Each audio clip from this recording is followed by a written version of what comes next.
बहू के जादुई झुमके। हेलो दोस्तों, आज जो मैं आपको कहानी सुनाने जा रही हूँ ये कहानी है बहू के जादुई झुमके की कहानी। तो चलिए दोस्तों, कहानी की शुरुआत करते हैं। किसी गांव में एक शनाया नाम की लड़की अपनी सास के साथ रहती थी। शनाया के पति की मृत्यु हो चुकी थी। वह दोनों बहुत ही गरीब थी और एक किराए के घर में रहती थी। वह अपने हाथों से साड़ियों की कढ़ाई किया करती थी और उससे उन्हें कुछ पैसे मिल जाते थे जिससे उनके घर का गुजारा होता था। एक दिन, माँ जी आज तो एक भी साड़ी नहीं आई, अब खाने के लिए पैसे कहाँ से आएंगे? बहू तू चिंता मत कर, मैं कुछ न कुछ जरूर करूँगी। तू चिंता मत कर, मैं अभी पैसों का इंतजाम करने के लिए जा रही हूँ। कुछ ही देर में वापस आ जाऊंगी। पर माँ जी आप कहाँ जाएंगी? पहले से ही हमने इतना उधार ले रखा है कि अब कोई भी हमें उधार नहीं देगा। तू चिंता मत कर, मैं कुछ न कुछ जरूर करूँगी। फिर वह वहाँ से चली जाती है।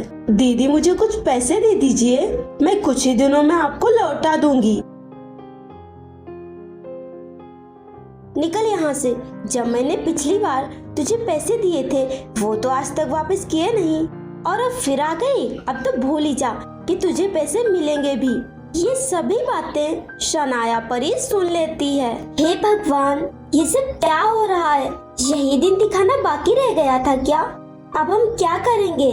अब तो भूखे मरने के दिन आ गए हैं। ऐसी जिंदगी से तो अच्छा है कि हम मर ही जाएं। ये सोचकर शनाया परी वहाँ से चली जाती है और एक जंगल में पहुँच जाती है। वह एक पेड़ के पास बैठी हुई थी। तभी उसे झुमके पड़े हुए दिखाई देते हैं। ये क्या? ये तो झुमके हैं, पर ये तो सोने के लग रहे हैं। मैं इन्हें घर लेकर जाती हूँ। वह उन झुमकों को उठा लेती है और वहाँ से चली जाती है और कुछ ही देर में अपने घर पर पहुँच जाती है। बहू तू कहाँ गई थी? चल खाना खाते हैं। माँ जी आप चलिए, मैं अभी आती हूँ। वह अपने कमरे में जाती है और उन झुमकों को साइड में रख देती है। वह जैसे ही खाना खाने के लिए बैठती है तभी वह झुमके अचानक वहाँ आ जाते हैं। अरे ये कैसे हो सकता है? ये झुमके यहाँ कैसे आ गए? ये सब क्या हो रहा है? तभी अचानक वह झुमके बोलने लगते हैं। मैं एक जादुई झुमका हूँ और मुझे सब पता चल गया है। अब मैं तुम लोगों को दुखी नहीं रहने दूंगा। तुम दोनों को जो भी चाहिए मैं वो सब तुम्हें दूंगा। मैं तुम्हें कुछ सोना देता हूँ जिससे तुम अपनी सारी जरूरतें पूरी कर सकती हो। फिर वे जादुई झुमके जादुई शक्ति से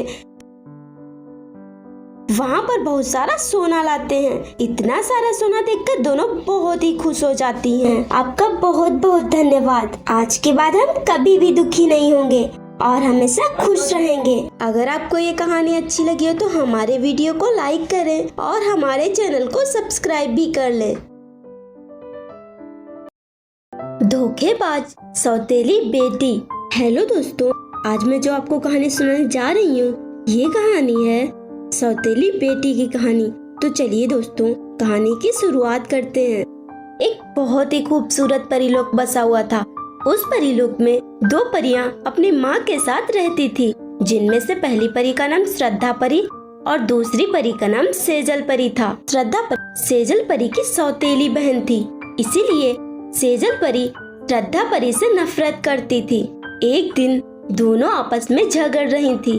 तभी उनकी माँ वहाँ आई और बोली, सेजल परी तुम्हें क्या हुआ है? तुम हमेशा श्रद्धा परी से लड़ती क्यों रहती हो? श्रद्धा परी तो चुपचाप खड़ी हुई है। आखिर तुम्हें हुआ क्या है? अगर तुम इसी तरह श्रद्धा परी से लड़ती रही तो मैं तुम्हें घर से बाहर निकाल दूंगी। सेजल परी गुस्से से वहाँ से चली जाती है। श्रद्धा परी बोली, माँ आपने सेजल परी को इतना दुखी क्यों कर दिया? अब तो वो मुझसे बात भी नहीं करेगी। बेटी तुम चिंता मत करो, मैंने ये सब श्रद्धा परी से इसलिए कहा है ताकि वह सुधर जाए। उसकी आदतें बहुत ही बिगड़ रही हैं। तुम चिंता मत करो, मैं अभी तुम दोनों की पसंद का हलवा बनाने जा रही हूँ। उसका गुस्सा तो एक पल में ही चला जाएगा। चिंता मत करो, तब तक तुम यहाँ से जाओ, मैं हलवा बनाती हूँ। श्रद्धा परी वहाँ से चली जाती है। कुछ देर बाद दोनों की माँ दोनों परियों को खाने की टेबल पर बुलाती है।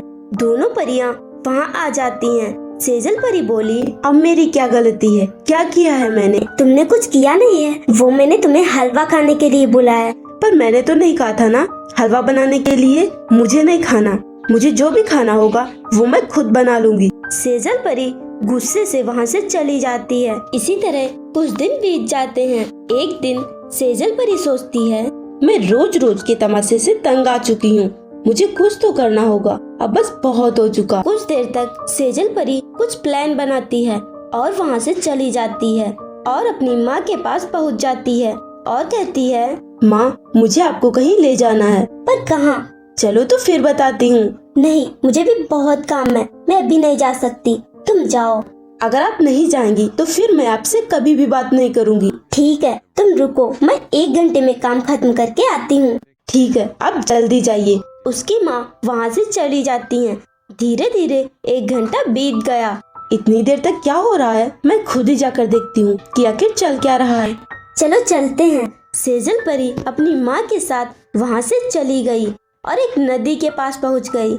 सेजल परी की माँ बोली, ये तुम मुझे यहाँ क्यों लाई हो? यहाँ क्या हो सकता है? मैं आपको इसलिए यहाँ लाई हूँ क्योंकि मुझे तुमसे और श्रद्धा परी से छुटकारा पाना है। मैं तुम्हें इस नदी में फेंक दूंगी और फिर श्रद्धा परी का नंबर। तुम क्या कह रही हो? तुम ऐसा कैसे कर सकती हो? मैं कुछ भी कर सकती हूँ। फिर सेजल परी अपनी माँ को नदी में धक्का दे देती है। उसकी माँ नदी में गिर जाती हैं।